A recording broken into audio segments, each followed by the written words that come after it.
Gente, sabe que tudo na vida tem uma evolução, né? Essa aqui é uma mesa antiga, né? Da Idade Média, digamos assim, de uma cirurgia. Você pode ver que os instrumentais são bem arcaicos, a linha ali para poder fazer a sutura não é uma seda Eticon, né? Que a gente está acostumado, não é mesmo? Tá mais para um suturim, né? Olha só, parece bastante, só não tá dentro do vidrinho com líquido que a gente não sabe o que é, né? A gente vê aí vários instrumentais esquisitos, estranhos. Então tudo, né? Todos esses instrumentais que a gente utiliza hoje, eles sofreram uma evolução com o tempo, tá? Há um tempo atrás, um amigo meu, ele mostrou os fórceps que o avô dele utilizava para fazer extrações dentárias. Nossa, ele tinha aquele bico de tucano ainda, né? Então, são instrumentais que podem causar fraturas dentárias, fraturas de tábua óssea, que tem que usar uma força excessiva para utilizar. Então, tudo na vida vai sofrendo uma evolução. Assim também é os nossos instrumentais, né? Então, antes da gente começar, vamos deixar algumas coisas bem claras aqui, tá? Os instrumentais que a gente utiliza hoje, eles carregam centenas de milhares de anos de conhecimento que foi adquirido pela humanidade, tá? Desde que o mundo é mundo, desde que uma primeira pessoa parou para poder ajudar outra, porque ela se cortou, porque ela se machucou, a partir dali começou a evolução do processo de cirurgia, em relação ao aprimoramento de ferramentas. Então, o ideal é sempre a gente tentar buscar ferramentas mais recentes e que vão te ajudar a fazer aquele procedimento de uma forma mais adequada. As fábricas, gente, fazem de tudo para baratear os instrumentais ao máximo, mexendo inclusive na qualidade da peça, mexendo inclusive no design da peça. Nós temos instrumentais que têm nomes específicos. E se você pega, por exemplo, uma espátula de uma empresa, uma espátula de outra, né, a mesma espátula, você vai ver que vai ter diferenças nos cortes, né, no corte do design do desenho e tal. E aí você fala com o pessoal da empresa, o representante fala, não, mas isso daí é por causa do design, que é um pouco diferente, mas tem coisa que eles mudam tanto o design que acaba perdendo um pouco da função, né, daquele instrumental. Aí você tem dificuldade de utilizar, né? É o caso de alavancas de ponta romba, né? A alavanca tem que ter ponta pontiaguda, para que você consiga colocar ali entre o dente e o osso e ela penetre, para que você tenha um apoio, consiga ter o ponto de fulcro para poder fazer a luxação.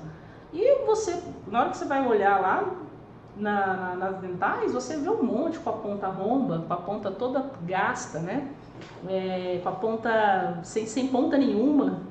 Você vai colocar isso aqui aonde, né, para poder fazer o processo de alavanca? Ou seja, a pessoa que faz o design dos desenhos, dos instrumentais, o ideal é que você tenha ali o monitoramento de um dentista cirurgião que faça cirurgia, né? Porque se for só para mudar e ficar lá pitoresco, não adianta de nada.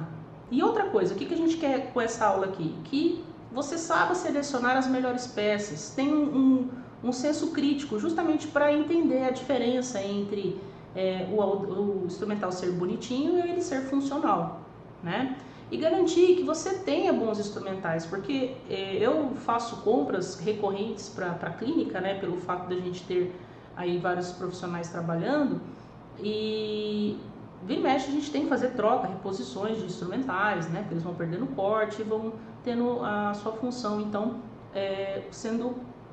ficando inutilizado, digamos assim, para fazer o procedimento.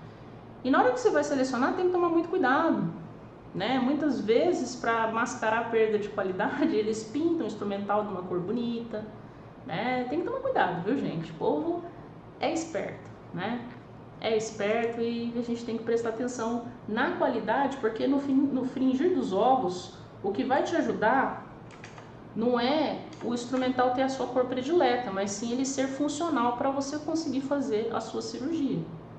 O conhecimento das funções, né, aliado ao conhecimento de suas habilidades, torna mais fácil a seleção dos instrumentais, né? Existem instrumentos, porque o conhecimento, esse conhecimento que eu vou passar hoje é o conhecimento dos instrumentais. A habilidade tem a ver com aqueles instrumentais que você tem mais preferência, né? Quem aqui não tem um instrumental que o professor pediu na época da faculdade, que você só usou na época da faculdade?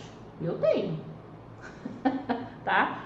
Eu tenho um instrumental lá que eu só usei na época da faculdade uma vez e ele tá ali guardado para me lembrar que o ideal é você sempre comprar instrumentais daqueles que você mais utiliza, né?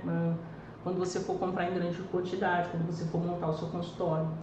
Por isso que eu sempre aconselho, pessoal, vocês trabalharem um pouco antes de já ir montando o consultório.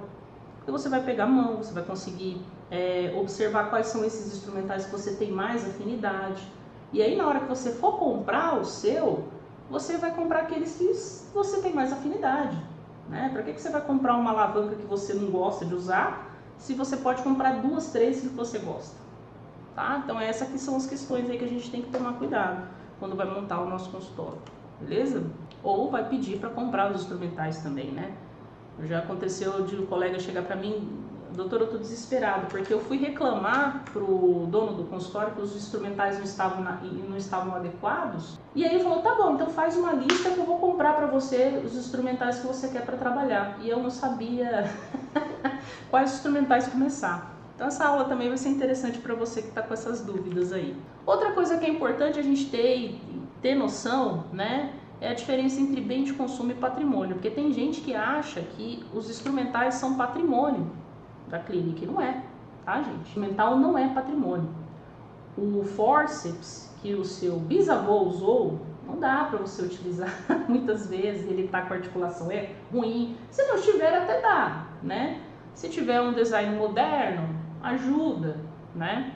Mas a maioria das vezes, pelo próprio uso, né, num produto duro como o dente, você vai ter o instrumental cego, o instrumental com articulação frouxa. Então, o ideal é remover, tá?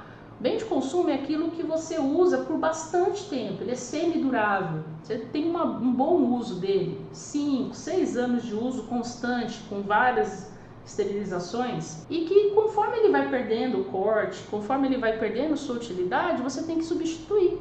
É isso que é importante vocês terem. Tem gente que tem dó de jogar fora a tesoura, por exemplo. Eu chego na clínica, vou fazer a corte de um ponto, não consigo cortar porque a tesoura simplesmente não corta. Esse tipo de gente, tentou uma vez, 2, não cortou, é descarte. Você vai ter problema quando você precisar fazer uma coisa mais delicada. Então, é interessante você fazer essas trocas. Vira e mexe, a gente está trocando cabo de espelho. Os cabos de espelho têm tido qualidades bem ruins, né?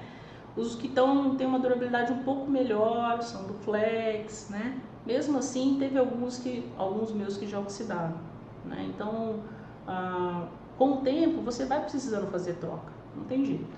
Patrimônio, gente, é aquilo que você tem, por exemplo, o seu consultório, né? O local físico do seu consultório é o seu patrimônio.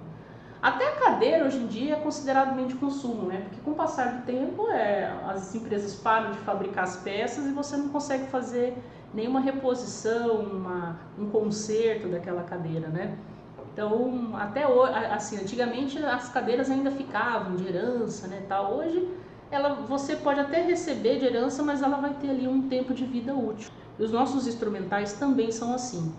Então é interessante que a gente faça alguns testes, principalmente aqueles que a gente mais utiliza, como carpulhos, por exemplo, para saber se elas estão ainda possíveis de serem utilizadas, né? Se elas estão bem adequadas para que você não tenha problemas, tá? E alguns problemas são meio graves, então por isso que a gente vai conversar sobre eles aqui.